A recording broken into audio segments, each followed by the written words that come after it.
Halo semua, kami dari kelompok 2 akan mempresentasikan pembahasan terkait fintech. Berikut anggota kelompok kami yang berisikan 9 orang. Oke, pada kesempatan kali ini, saya dan teman-teman saya akan menjelaskan tentang fintech dengan poin-poin pembahasan sebagai berikut. Yang pertama, tentang fintech itu sendiri. Yang kedua, jenis-jenis fintech. Yang ketiga, manfaat pembayaran berbasis fintech. Yang keempat, tantangan fintech. Yang kelima, keamanan cyber dan kaitannya dengan fintech. Dan yang keenam, tips transaksi aman menggunakan fintech. Kita masuk ke pembahasan pertama. Apa sih itu fintech? Fintech itu sendiri adalah hasil kolaborasi dari sektor keuangan dan sektor teknologi. Untuk lebih jelasnya, fintech atau yang disebut dengan teknologi keuangan adalah segala jenis teknologi yang mempengaruhi proses keuangan digital, termasuk pelaporan pajak, pembayaran, transaksi bank, dan berbagai transaksi keuangan lainnya.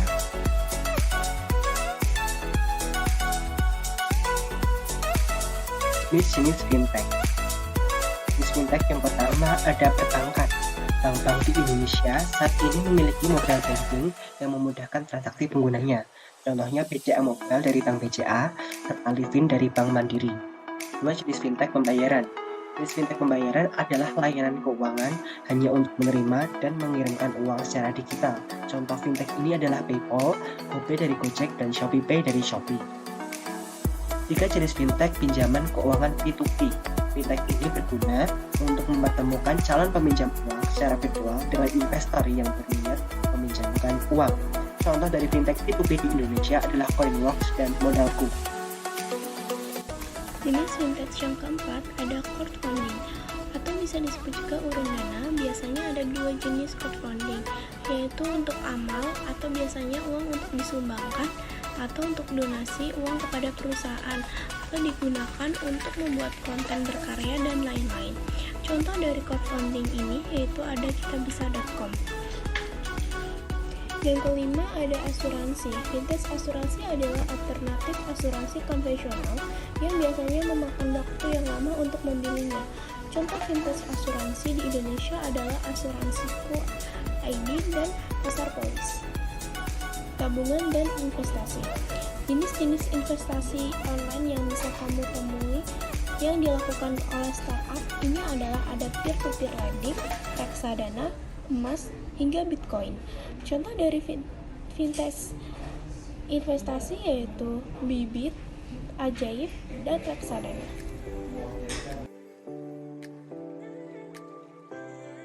Manfaat pembayaran berbasis fintech dan pengaruhnya terhadap bisnis dan konsumen. Yang pertama yaitu meningkatkan inklusi keuangan di tanah air. Dengan adanya fintech secara tidak langsung menjadi akselerator pada keuangan di tanah air, sehingga jalannya transaksi keuangan di dalam negeri juga akan lebih meningkat. Dengan meningkatnya inklusi keuangan, otomatis perekonomian nasional juga akan meningkat. Yang kedua yaitu membantu pebisnis mendapatkan modal usaha. Berkat adanya fintech, pengusaha akan mendapatkan modal dengan jauh lebih efektif dan efisien, sehingga lebih mudah untuk menemukan calon investor. Dengan begitu, potensi untuk mengembangkan usaha juga jauh lebih tinggi. Yang selanjutnya itu berbagai macam layanan finansial ini akan terasa lebih cepat dan lebih mudah berkat menggunakan jasa yang berbasis fintech. Dengan demikian memberikan kemudahan layanan finansial. Yang selanjutnya yaitu menghemat biaya operasional. Umumnya fintech memberikan biaya yang tidak mahal dibandingkan layanan keuangan lainnya. Hal ini dipandang juga sebagai salah satu manfaat fintech bagi konsumen. Berkat hal ini, biaya operasional yang harus dikeluarkan oleh pengguna juga akan menjadi lebih kecil.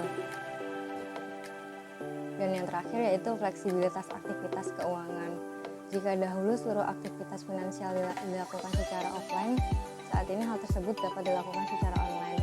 Artinya pengguna dapat melakukan aktivitas keuangan dari mana saja dan kapan saja tanpa adanya batasan. Selanjutnya adalah risiko dan tantangan fintech. Yang pertama adalah keamanan cyber. Serangan cyber mengumpulkan data pribadi besar-besaran untuk melancarkan pencurian dan penipuan. Seperti yang selalu kita ketahui bahwa dunia maya ini banyak kasus pencurian data, apalagi di bidang fintech.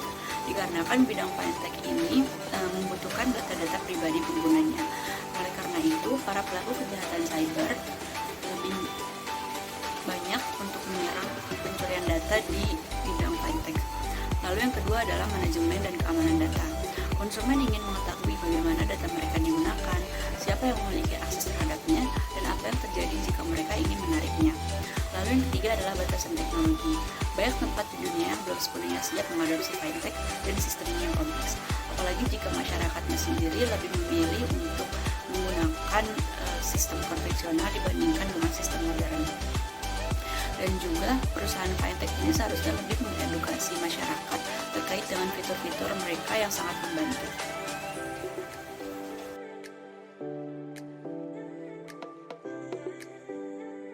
Keamanan siber dan kaitannya dengan fintech. Pentingnya menggunakan platform keuangan yang aman, baik untuk keamanan dan penyimpanan data, pengelolaan transaksi, maupun proses pembayaran sederhana. Keamanan siber harus diprioritaskan agar tidak membahayakan integritas platform dan layanan keuangan. Ada beberapa hal yang menjadi perhatian nasabah fintech. Yang pertama, privasi dan keamanan data. Yang kedua, keandalan. Dan yang ketiga, transparansi.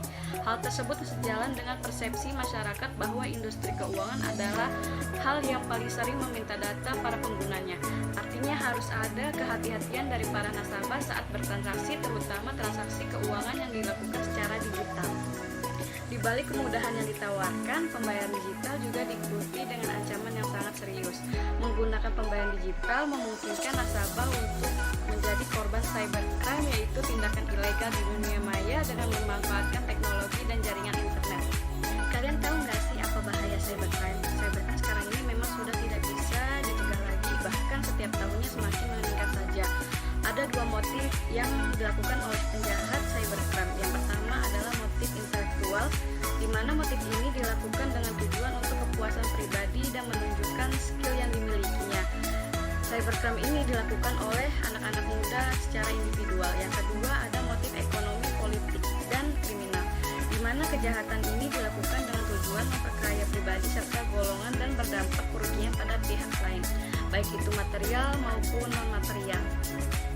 Semakin canggih teknologi, maka bentuk cybercrime pun akan selalu mengalami perkembangan. Salah satu pencegahan cybercrime adalah cybersecurity, atau biasa disebut dengan sistem keamanan cyber yang sangat dibutuhkan untuk melindungi keamanan dan kenyamanan masyarakat dalam bertransaksi. Ada 3 strategi cybersecurity yang dapat dilakukan. Yang pertama ada enkripsi seluruh data dan informasi yang sensitif. Dengan enkripsi data, maka peretas tidak akan bisa membaca informasi yang tersimpan di dalam file yang terenkripsi. Strategi ini juga akan menjadi pertahanan terakhir jika pada akhirnya cybercrime berhasil untuk masuk ke dalam jaringan. Strategi ini pun menjadi langkah penting dalam cybersecurity untuk industri keuangan digital dan layanan perbankan.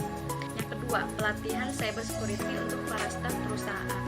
Menjaga cybersecurity tidak hanya menjadi tugas orang-orang divisi IT saja, sebab seluruh karyawan juga harus memiliki wawasan dan selalu waspada terhadap kemungkinan cyber attack yang terjadi pada perusahaan. Salah satu metode serangan yang paling sering dilakukan hacker adalah menyebarkan malware melalui email atau dikenal dengan istilah phishing. Karyawan tidak menyadari bahwa email yang mereka buka berisi link yang sangat berbahaya dan dapat memberikan akses kepada peretas untuk masuk ke dalam sistem. Yang terakhir ada bekerja sama dengan tim ahli di bidang cybersecurity, menyiapkan keamanan industri keuangan digital maupun perbankan. Terlebih lagi, transaksi bank tersebut besar tentu membutuhkan jasa dari para profesional cybersecurity. Peretas atau hacker akan selalu berusaha untuk mengakses data dan mencari informasi penting perusahaan. Jika satu metode gagal untuk membobol sistem, maka mereka akan mencoba dengan metode-metode serangan yang lainnya. Jadi tidak ada salahnya jika bekerja sama dengan para profesional cybersecurity untuk membantu mengamankan sistem perusahaan dalam segmentasi apapun. Adapun tips aman bertransaksi digital pada fintech. Yang pertama adalah memahami resiko pada fintech yang digunakan. Sebelum menggunakan fintech, kita harus memahami konsep dan prosesnya, sehingga kita dapat membuat rencana untuk meminimalisir risiko yang akan terjadi. Yang kedua, sebagai pengguna fintech digital, kita harus menjaga identitas yang diberikan untuk penggunaan fintech sehingga tidak dilakukan penyalahgunaan terhadap identitas pribadi. Yang ketiga adalah waspada dengan beragam modus penipuan yang mengatasnamakan fintech tersebut. Nah, jadi tips aman bertransaksi digital selanjutnya yaitu dicek dulu nih fintech yang aman yang bisa digunakan di www.fintech.id. Nah, di situ teman-teman bisa dicek dulu kekredibilitasan aplikasi fintech tersebut, vendornya dan kelayakannya bisa dicoba di situ, dan segala urusan legal dan perizinannya. Jadi teman-teman sebelum menggunakan fintech dicek dulu ya, aplikasi fintech tersebut aman atau tidak bisa digunakan. Lalu yang terakhir, perkuat edukasi. Nah, jadi teman-teman kudu riset dulu nih fintech yang bakalan akan digunakan, apakah itu aplikasinya aman, amanah, dan nyaman bila jika digunakan. Lalu udah ya, habis dari presentasi kali ini. Terima kasih teman-teman sudah meluangkan waktunya dan perhatiannya untuk menyaksikan video kami. Tetap cermat dan cerdas dalam menggunakan aplikasi keuangan, dan jangan sampai kejeblos dan hingga loss banyak karena teman-teman salah menggunakan aplikasi keuangan atau fintech. Jadi terima kasih teman-teman untuk perhatiannya. Tetap sehat-sehat, jaga kesehatan, dan kami pamit undur diri. Terima kasih teman-teman.